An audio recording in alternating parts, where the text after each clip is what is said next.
The Obama administration has seemed to be taking a different approach to relations with India compared to the Bush administration. Why, Marvin, do you think that they're taking this approach, and do you think that will affect cooperation in Afghanistan? Well, it continues to be, in some ways, an extension, as I see it, of the Bush policy, and that is to see these countries as both important for American foreign policy, but not necessarily have it closely linked so that one policy is dependent on another policy, recognizing that each country has to be addressed on its own terms, and that American interests will vary between the two countries. Obviously, with India, that focuses heavily on the economic side.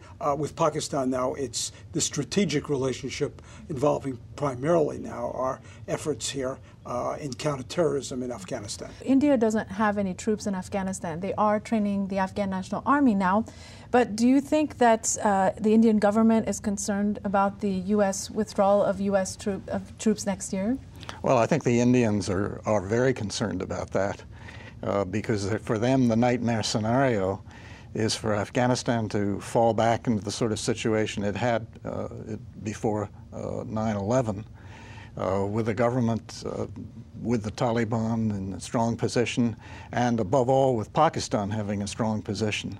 Because for both India and Pakistan, Afghanistan represents a sort of proxy, where they have a sort of proxy struggle playing out there, some of their other problems over Kashmir and over so many other issues. And so the Indians are very concerned about that. Lisa, you mentioned the strategic dialogue with India that took place with the U.S.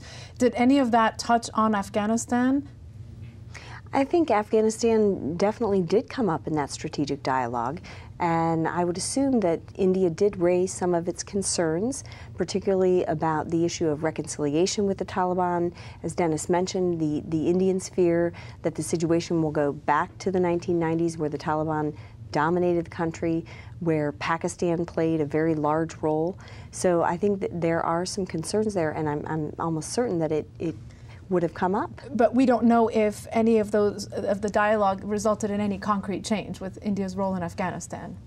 Well, what I saw was statements coming from President Obama, from Secretary Clinton on down, making a point that the U.S. appreciated India's role in Afghanistan, the role it's played in terms of pledging development assistance. India's pledged $1.2 billion in development assistance, help rebuild the parliament building, is supporting democracy in that country. So I think the U.S. made it clear that it appreciates India's role. And I think that was important because, as I mentioned, there had been some mixed signals sent, almost as if the Obama administration was listening too closely to Pakistani demands for the U.S. to try to reduce Indian presence in Afghanistan. But I think we saw through the strategic dialogue that that is not the direction that the Obama administration intends to move in.